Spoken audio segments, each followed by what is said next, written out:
വല്ലാത്ത ചൂടാണ്. വേനൽ കത്തുകയാണെന്ന് വേണമെങ്കിൽ പറയാം. നമ്മുടെ മലയാളികൾ പ്രത്യേകിച്ച് കേരളത്തിൽ കൊടും ചൂടിൽ വലയുകയാണ്.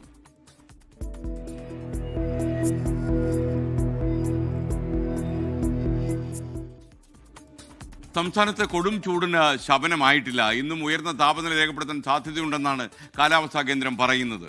പാലക്കാട് 40 ഡിഗ്രി സെൽഷ്യസ് വരെ എത്തും. അതുപോലെ കൊല്ലത്ത്, പുനലൂർ പോലെയുള്ള താലൂക്കുള്ള കൊല്ലത്ത് 39 ഡിഗ്രി സെൽഷ്യസ് വരെ രേഖപ്പെടുത്താൻ സാധ്യതയുണ്ട്. താപനില ഉയരാൻ കൂടുതൽ സാധ്യത കാണുന്നുണ്ട്. അതുപോലെ അൾട്രാ വയലറ്റ് ഇൻഡെക്സ് റേറ്റ് 8-ലെത്തിയതോടെ മൂന്നാറിലെ സ്ഥിതി കുറച്ച് അപകടകരമായിട്ടുണ്ടെന്നാണ് ഇടുക്കി ജില്ലാ കളക്ടർ പറയുന്നത്. ചൂട് കടക്കുന്നതിനിടെ സംസ്ഥാനത്ത് വൈദ്യുത പ്രതിസന്ധി കൂടുതൽ രൂക്ഷമാകുന്നു. അപ്രഖ്യാപിത പവർ കട്ടുണ്ടെന്നാണ് പറയുന്നത്. പല സമയത്തും മറ്റു വഴിയില്ലാത്തതുകൊണ്ട് KSEB പവർ സ്വിച്ച് ഓഫ് ചെയ്യുന്നു, ലോഡ് ഷെഡിങ് നടക്കുന്നു എന്നൊക്കെ പറയുമ്പോൾ തിരുവനന്തപുരത്ത് കൂടുതൽ വിവരങ്ങളുമായി ഷെബീദ് റാവുത്തർ ചേരും. അതേപോലെ ഈ അൾട്രാ വയലറ്റ് റേസ് കയറുന്നത് നമുക്ക് കുറച്ച് പ്രശ്നമുണ്ട്. അത് അവിടുത്തെ UV റേറ്റ് എന്ന് പറയുന്നത് അൾട്രാ വയലറ്റ് റേറ്റ് 8-ലെത്തി എന്നുള്ള അപകടകരമായ നില മൂന്നാറിലുണ്ട്. അത് പറയാൻ നമുക്കിപ്പം രാഹുൽ വിജയൻ കൂടി ചേരും. ആദ്യം ഷെബീദിലേക്ക്. Shebeed, good morning. ഷെബീദ്, അകത്തും പുറത്തും ഒരുപോലെ നമ്മുടെ ചൂട് കനക്കുകയാണ്, പിന്നെ തൊട്ട് പിന്നാലെ പാമ്പും.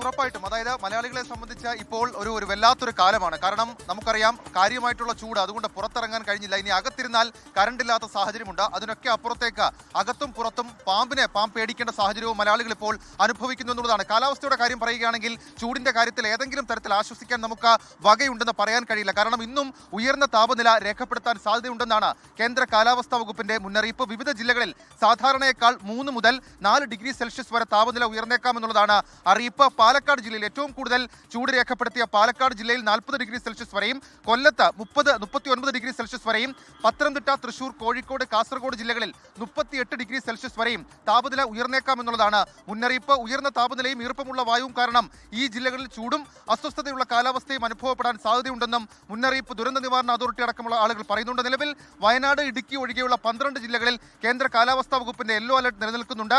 അതേസമയം ഇന്ന് സംസ്ഥാനത്ത് വിവിധയിടങ്ങളിൽ ഒറ്റപ്പെട്ട മഴയ്ക്കും നാളെ മുതൽ ഇടിമിന്നലോട് കൂടിയ വ്യാപക മഴയ്ക്കും മണിക്കൂറിൽ 40 മുതൽ 50 കിലോമീറ്റർ വരെ വേഗതയിൽ ശക്തമായ കാറ്റിനും സാധ്യതയുണ്ടെന്ന് പറയുന്നു. പക്ഷേ അത് ഏതെങ്കിലും തരത്തിൽ പൂർണ്ണ അർത്ഥത്തിലുള്ള വേനൽ മഴയാണെന്ന് നമുക്ക് പറയാനും കഴിയില്ല എന്നുള്ളതാണ് കാലാവസ്ഥാ വിദഗ്ധർ പറയുന്ന കാര്യം. അതേസമയം സംസ്ഥാനത്തെ വൈദ്യുതി ഉപഭോഗത്തിന്റെ കാര്യത്തിലും പ്രതിസന്ധി പലതാണ്. കാരണം ഇതിനോടകം തന്നെ ഒരുപക്ഷേ ഈ കഴിഞ്ഞ കാലങ്ങളിൽ ഏറ്റവും കൂടുതൽ വൈദ്യുതി ഉപഭോഗം രേഖപ്പെടുത്തിയിട്ടുണ്ട്. കൂടുതൽ വൈദ്യുതി ഉൽപ്പാദനം അടക്കമുള്ള കാര്യങ്ങൾക്ക് KSEBയുടെ ഭാഗത്ത് നിന്ന് ആലോചന ഇതിനോടകം തന്നെ ആരംഭിച്ചിട്ടുമുണ്ട്. SK ഷെബീദ് റാവുത്തർ. ഇപ്പോൾ ഒരു അപകടത്തിന്റെ വാർത്ത വരുന്നു. കോഴിക്കോട് പെരിങ്ങളത്ത് മിനി ടെമ്പോ വാൻ ഇലക്ട്രിക് പോസ്റ്റിലിടിച്ച് അപകടമുണ്ടായി. ക്യാബിനുള്ളിൽ കുടുങ്ങിയ ഡ്രൈവറെ ഫയർഫോഴ്സ് എത്തി രക്ഷപ്പെടുത്തിയെന്നും വാർത്ത വരുന്നുണ്ട്. പരിക്കേറ്റ ഡ്രൈവറെ കോഴിക്കോട് മെഡിക്കൽ കോളേജ് ആശുപത്രിയിൽ പ്രവേശിപ്പിച്ചിട്ടുണ്ട്. ഡ്രൈവർ ഉറങ്ങിപ്പോയതാണ് ഈ അപകടത്തിന്റെ കാരണമെന്നാണ് വിവരം. ഇനി മൂന്നാറിലേക്ക് പോവുകയാണ്. അൾട്രാ വയലറ്റ് രശ്മിയുടെ റേറ്റ്, UV റേറ്റ് എന്ന് പറയും, അത് 8-ലേക്ക് എത്തി എന്നുള്ളതാണ്. അത് വലിയ അപകടകരമാണെന്നാണ് ഇടുക്കി ജില്ലാ കളക്ടർ പറയുന്നത്. അപ്പോൾ തീർച്ചയായിട്ടും ഈ UV റേസ്, ഈ രശ്മികൾ നമ്മുടെ ശരീരത്ത് പിടിക്കാതിരിക്കാൻ നമ്മൾ ചില സമയത്ത് ഇറങ്ങി നടപ്പ് ഒഴിവാക്കണമെന്ന് കൂടി പറയുന്നു. കൂടുതൽ വിശദാംശങ്ങൾ നൽകാൻ രാഹുൽ വിജയൻ കൂടി മൂന്നാറിൽ നിന്ന് ശരിയാണ്. Rahul, good morning. Rahul, UV rate എത്രമാത്രം അപകടകരമാണെന്നാണ് ഇടുക്കി ജില്ലാ കളക്ടർ പറയുന്നത്? SK അൾട്രാ വയലറ്റ് സൂചിക 8-ലെത്തിയിരിക്കുന്നു എന്നുള്ളതാണ്. ഇത് അപകടകരമായ സാഹചര്യം എന്നുള്ളതാണ് ജില്ലാ കളക്ടർ വ്യക്തമാക്കിയിരിക്കുന്നത്. ഇന്നലെ അതിൽ കൃത്യമായിട്ടുള്ള നിർദ്ദേശം നൽകുകയും ചെയ്തിട്ടുണ്ട്.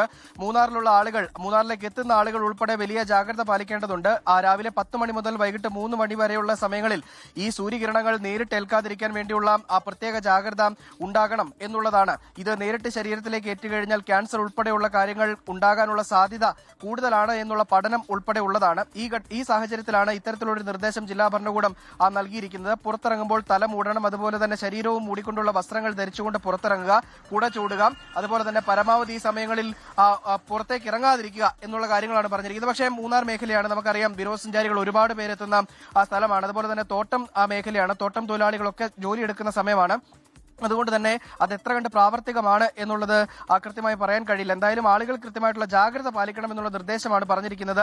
അൾട്രാവയലറ്റ് രശ്മി സൂചിക 2 വരെയാണ് വലിയ കുഴപ്പമില്ല എന്ന് പറയാൻ പറ്റുന്നത്. അതിന് മുകളിലേക്ക് പോകുമ്പോൾ അത് ആശങ്ക ഉണ്ടാക്കുന്ന കണക്കാണ്. നിലവിൽ വെരി ഹൈയിലാണ്, അതായത് 8 മുതൽ 11 വരെ വെരി ഹൈ ആണ്. 11 മുകളിലേക്ക് അത് എക്സ്ട്രീം ആണ്. അത്തരത്തിലേക്ക് എത്തിക്കഴിഞ്ഞാൽ വലിയ ആശങ്ക ഉണ്ടാക്കുന്ന കാര്യമാണെന്നും ജില്ലാ കളക്ടർ വ്യക്തമാക്കിയിട്ടുണ്ട്. എന്തായാലും ഹൈ ആൾട്ടിറ്റ്യൂഡ് മേഖലയായതുകൊണ്ടാണ് ഇവിടെ ഇടുക്കിയിൽ, മൂന്നാറിൽ ഇത്തരത്തിൽ അൾട്രാ വയലറ്റ് സൂചിക ഇത്രയും കൂടി നിൽക്കുന്നത് എന്നുള്ളതാണ് പറഞ്ഞിരിക്കുന്നത്. സാധാരണ ഇടുക്കിയിൽ ചൂട് കുറവാണ്, വലിയ മുന്നറിയിപ്പുകളൊന്നും ലഭിക്കാറില്ല. പക്ഷേ ഇത്തരത്തിലൊരു സാഹചര്യം ഉയർന്ന പ്രദേശമായതുകൊണ്ട് നിലനിൽക്കുന്നുണ്ട് എന്നുള്ളതാണ് ജില്ലാ കളക്ടറുടെ വിവരങ്ങൾ നൽകിയത്.